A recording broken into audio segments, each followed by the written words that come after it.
Hey there, comic book fans. I am back from the comic shop again this week, and I got 5 new comics. Four were from my pull list, one I picked off the shelf. But first, we'll show you the freebies I got. Comic shop news, of course, Charlton Arrow. Mort Todd's Charlton Arrow. Actually, he's Mort Todd used to be an editor at Marvel. Mort and his Arrow. He was also I think he started out like in the 80s when he was young as an editor of Cracked, was it? Then in the 90s became an editor of Marvel Music, and now he kind of revived a lot of Charlton properties that are public domain. He's been working on that for a few years now, so it looks like he got an issue. The Charlton Arrow is the name of sort of a what is it? A anthology book of sorts. And here's all the other comic shop news. I think I have an issue. I have the issue 1 of or an issue of Charlton, or maybe it was 3 of Charlton Arrow, and a couple weeks ago. Mr. Mix-It by Roger McKenzie and Stephen Butler.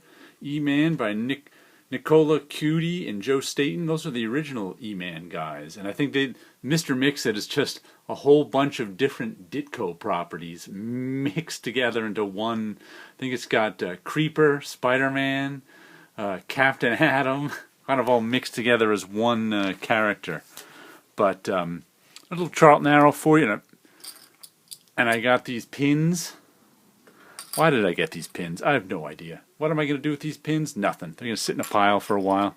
I'm just a sucker for these free things. And of course, speaking of a sucker for the free things, this is it, True Believer, your Mighty Marvel value stamp book. What value stamps do I have? I've got none of them. Am I going to get any of them? Nope. But I've got the value stamp book to put the new Marvel value stamps in. There's a few of them already in there. Nice presentation. Good paper. I guess those are all the comics the value stamps are in. And the value stamps this time are like inserts in the comics too, so you don't have to cut up your comic, but you have to tear out the insert. So I don't know how many people are going to do it and put it in that book. I'm not gonna, but I got the free book. I am such a sucker for the free stuff.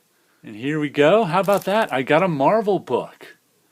This is the lenticular cover. It does work pretty well on the screen. I wanted one lenticular cover out of all of them, and this is the one I chose because I always liked this issue of Moon Knight, and I always liked this cover.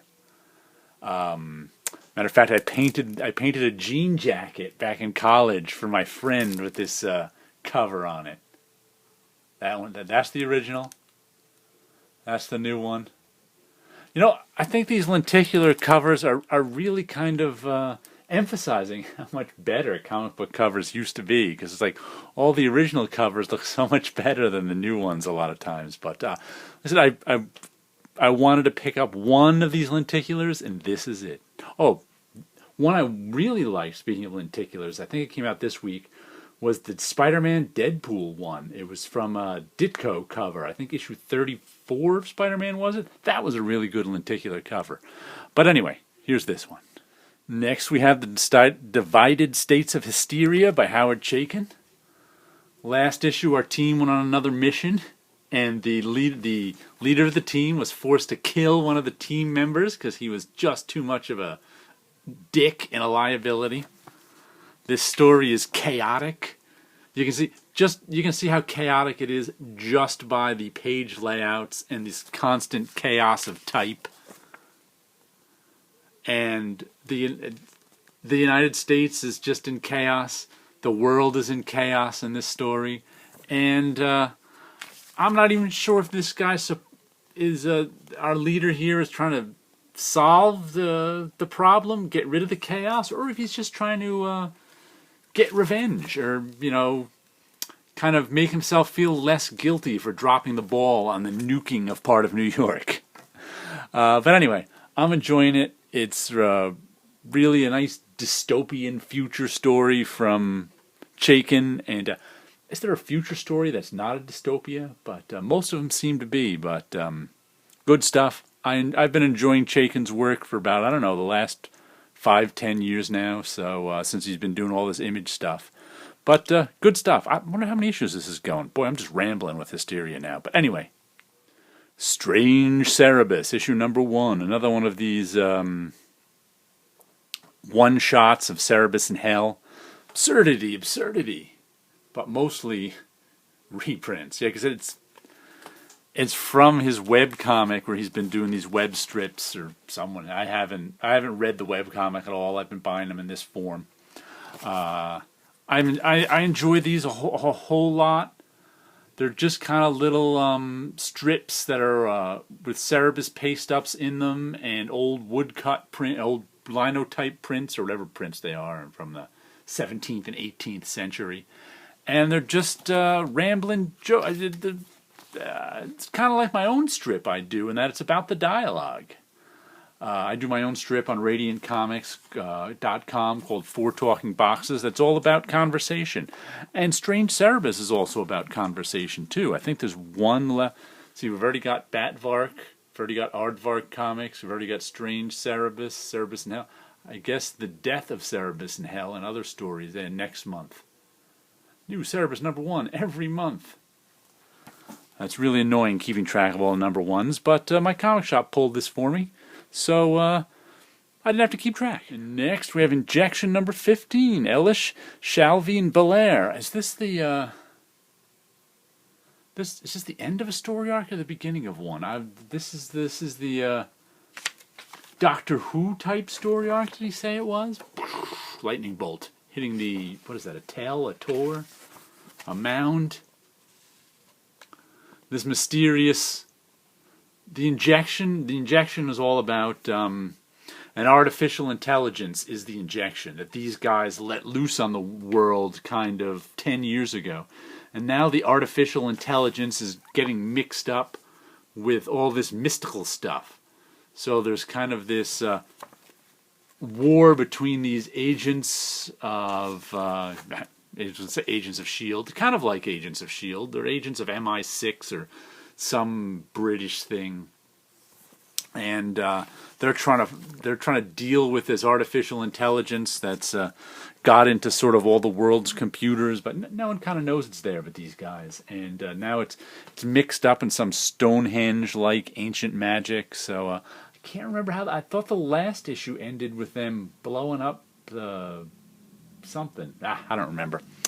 But I guess this issue continues the story, because there she is going into one of those holes that the magic comes from. But I've been enjoying this. One of the Ellis books I've been enjoying, along with, what was the other one besides the Injection? Trees. Trees hasn't been out in a little while, but we'll see when that one comes out. And now we'll end with a little Birthright, issue number 28.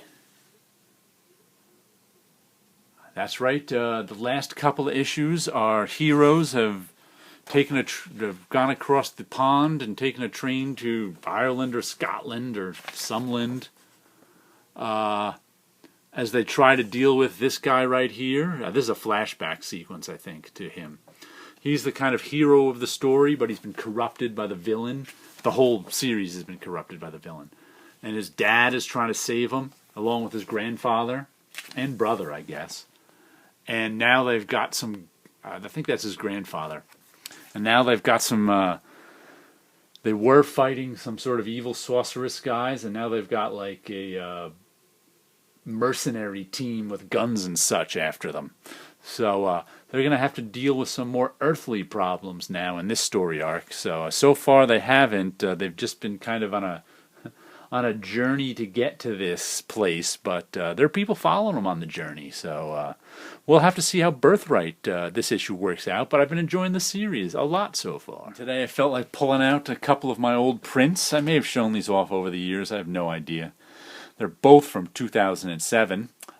These were drawn on the computer. Drawn by hand and inked, and then colored on the computer. So all the black line was done on a piece of paper, and then I colored it all on the computer and printed it out as a print. You can see this is I Love Your Armored Heart. It's a woman in this strange, funny armor. I did the delicate shading on her face, and this crazy, designy armor, all to cover her heart. And this one, what does it say? Your face seems foreign to me. Whoops! I just knocked into my tripod. Yet your eyes look familiar. With a giant monster thing with a giant eye. Kind of reminds me of some, God, I can't think of what. Is it a Bugs Bunny monster? Did that furry monster only have one big eye that was kind of shaped like that? I don't remember, but, you know, nice blue sky and crazy monster. Just a little look at some of my own artwork, prints I did, what is it, 10 years ago now. Time flies. I'm always saying that. Okay, you guys have a good week out there.